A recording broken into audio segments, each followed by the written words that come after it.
सद्गुरू श्री ब्रह्मचैतन्य महाराज गोंदवलेकर यांचं प्रवचन 29 मे. भगवंताची तळमळ लागायला पाहिजे. ज्याला जे आवडते ते आपण केले तर त्याला गोड लागते. भगवंताला प्रेमाशिवाय दुसऱ्या कशाचीही गरज नसते. भगवंताचे प्रेम यायला त्याच्याशी आपलेपणा लावून ठेवावा. भगवंत जोडल्याशिवाय नाहीच राहणार असे ठरवावे. भगवंत जोडावा हे ठरल्यावर मला लोक नावे ठेवतील याचा कशाला विचार करावा. निश्चय आहे तिथे सर्व काही सुचते. तळमळ लागली म्हणजे मार्ग दिसतो. साधू संत मार्ग दाखवायला सतत तयार असतात. मात्र आपण आपली देहबुद्धी बाजूला ठेवून त्यांना शरण जावे. सर्व जग जर भगवंताचे आहे तर मग काळजीचे कारण काय.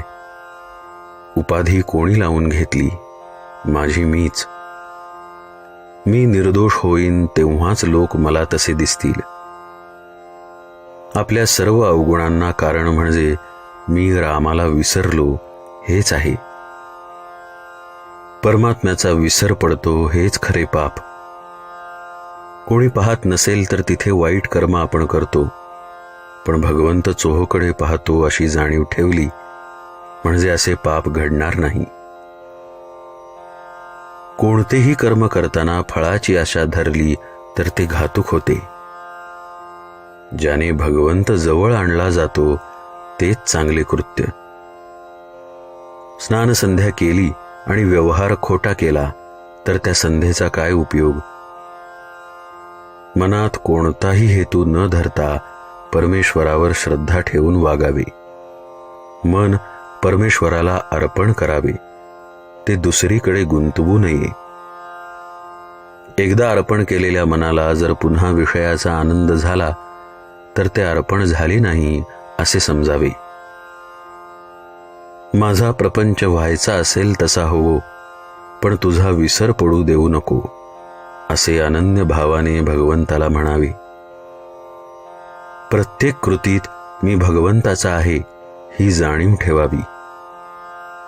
पडत्या काळातही जो भगवंताचा होऊन राहतो त्याला कशाचीच भीती नाही वाटत. पांडवांच्या जवळ प्रत्यक्ष भगवान असताना त्यांना किती संकटे सोसावी लागली. संकट येऊ देऊन मग त्यातून बाहेर काढण्यापेक्षा भगवंताने संकटे टाळलीच का नाहीत याचे उत्तर देणे सोपे आहे.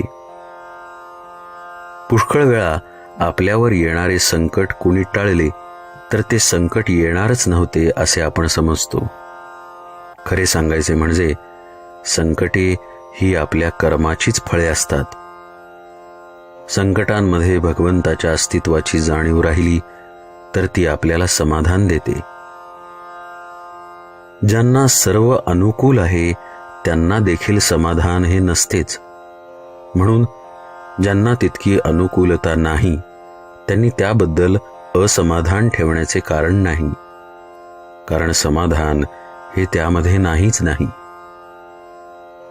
असमाधान हा रोग सर्वांना एकच आहे आणि भगवंताचे स्मरण हे औषधही सर्वांना एकच आहे.